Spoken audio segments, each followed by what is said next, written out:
Muy buenas televidentes, radioescuchas e internautas de la aldea global Ecomundo, ojalá. Los británicos han votado el pasado jueves 12 con claridad y han ratificado en el poder al partido conservador Tory tras una campaña de Boris Johnson basada en el lema Get Brexit Done. Culminemos al Brexit ya, y una agresividad en relación al discurso anti-inmigrante. Una campaña condimentada además con promesas de cumplimiento extremadamente difícil, cuando no imposible, como la de que la frontera entre el norte de Irlanda y Gran Bretaña será vaporosa o que no habrá que pedir en junio aplazar el Brexit efectivo.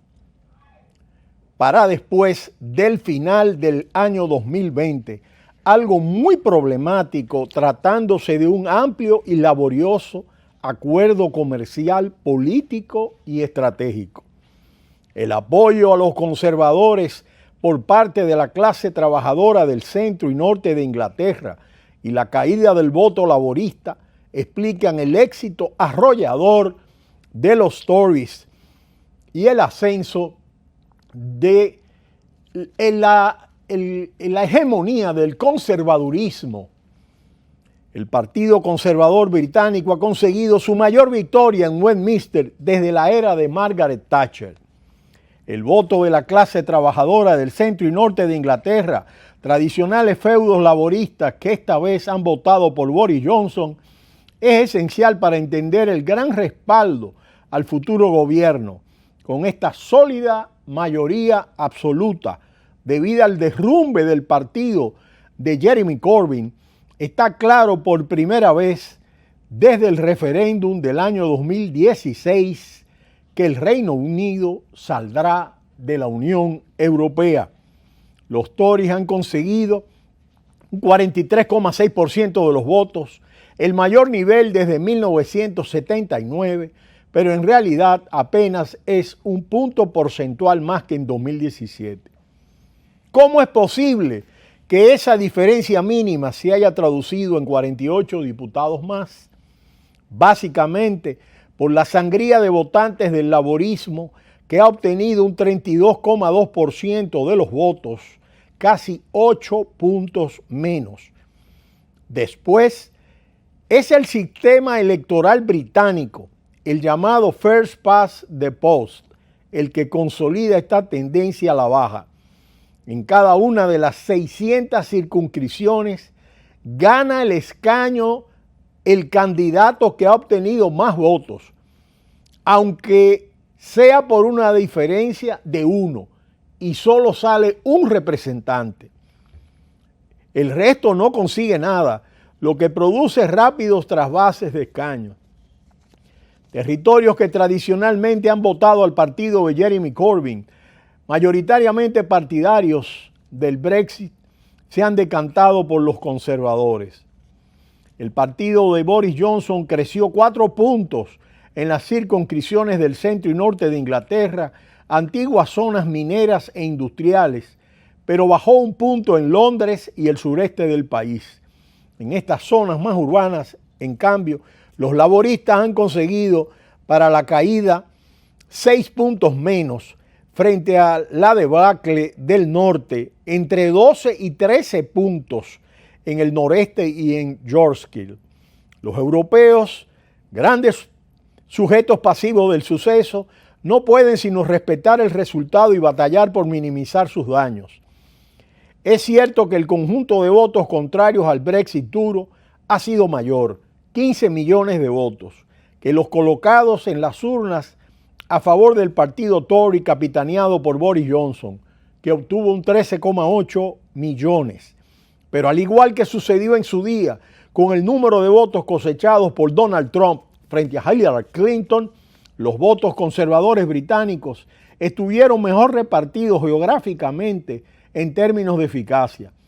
La victoria de Boris Johnson se ha asentado en mensajes sencillos, directos y enfocados en casi una única idea: completar el Brexit, mientras que el resto de los candidatos se desplegó en desorden y desacierto. Los liberales, por ejemplo, dieron una vuelta respecto a las encuestas y perdieron el escaño de su líder, Joe Swinson, como antes el de Nick Clegg. Su equivocación quizás no haya sido tanto su europeísmo, sino la extraña promesa de revertir el Brexit sin mediar un segundo referéndum. Los laboristas no salieron de la postura ambigua en el que transitan desde el final de la etapa del premier Gordon Brown. Unos defendían la permanencia en Europa, la cúpula un Brexit más suave, todos un referéndum, en versión extravagante, pues el propio convocante Jeremy Corbyn prometía votar en blanco. Y por si eso fuera poco, los laboristas recurrieron a la receta maximalista y nacionalizadora que no identificaba en esta coyuntura los sectores medios y la clase trabajadora. Hay victorias que deben más al rival que al éxito propio. Como esta, Boris Johnson tuvo el mérito de mantener el rumbo trazado. Los demás, a excepción de los nacionalistas escoceses, le brindaron graciosamente la primogenitura al desplomarse su escrutinio. Johnson reaccionó ante su victoria con apreciables promesas de reconciliación interna, como hemos comentado, y de tener en cuenta la opinión de los mismos europeístas a los que desprecia. Pronto se verá si eso es mera palabrería o el cambio de actitud de alguien que por fin se siente más seguro y que podría querer limar alguna de sus asperezas en la negociación de un tratado comercial con la Unión Europea que sea satisfactorio para ambos protagonistas, o al menos que no dañe en demasía sus economías y la vida cotidiana de sus ciudadanos.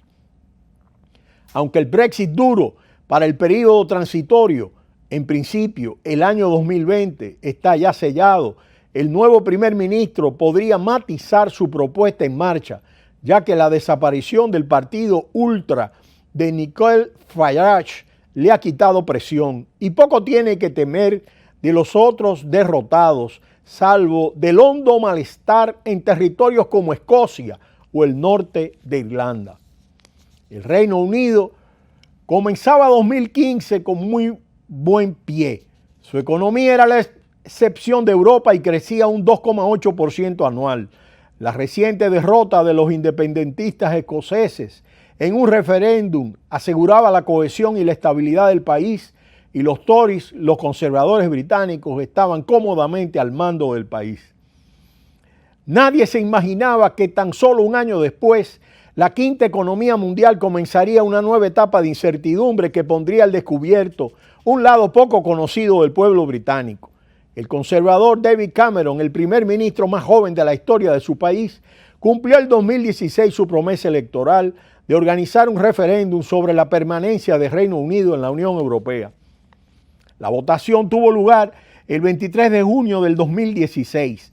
El resultado favorable a la salida de la Unión Europea, que desde entonces se conoce como Brexit, transformó la dinámica política nacional y 3 años después el desasosiego persiste en lo que fue una de las democracias más estables del planeta.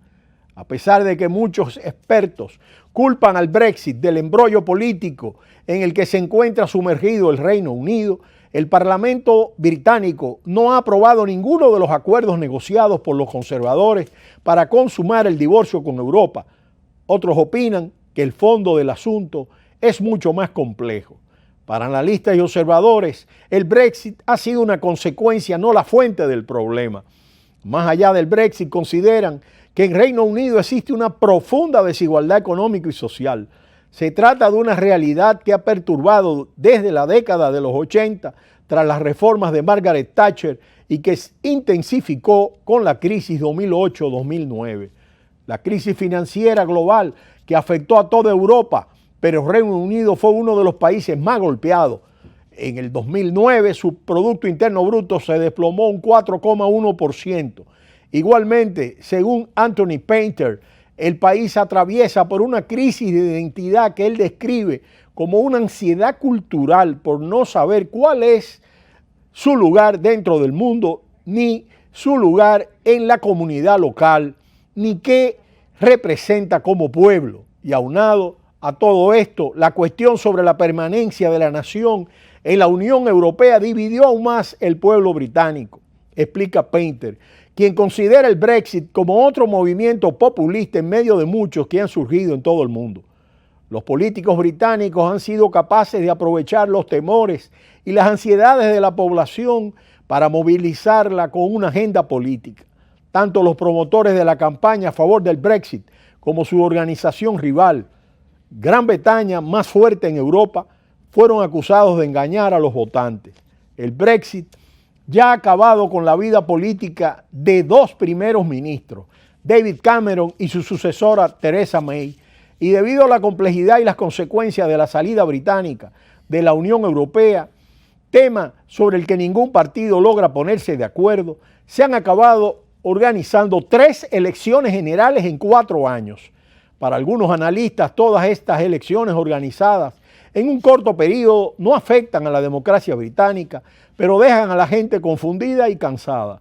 En tal sentido, resaltan que la forma en la que conservadores y laboristas encabezados por Boris Johnson y Jeremy Corbyn han planteado estas elecciones es lo que ha causado daño a la democracia. Esta nueva dinámica política en Reino Unido también se ve con curiosidad desde el otro lado del Canal de la Mancha. En la época anterior al referéndum, Reino Unido era visto como un ejemplo de estabilidad dentro del continente europeo. En Europa y en otros países como Francia, todo este drama sorprende porque no es la imagen habitual que se tiene de ese país donde la política se suele llevar de forma tranquila.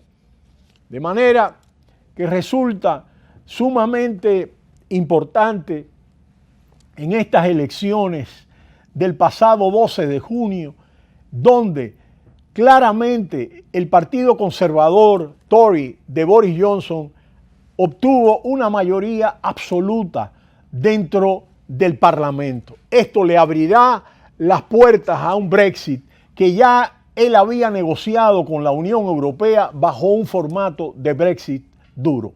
Pero será hasta mañana cuando volveremos en Ecomundo, ojalá 4RD.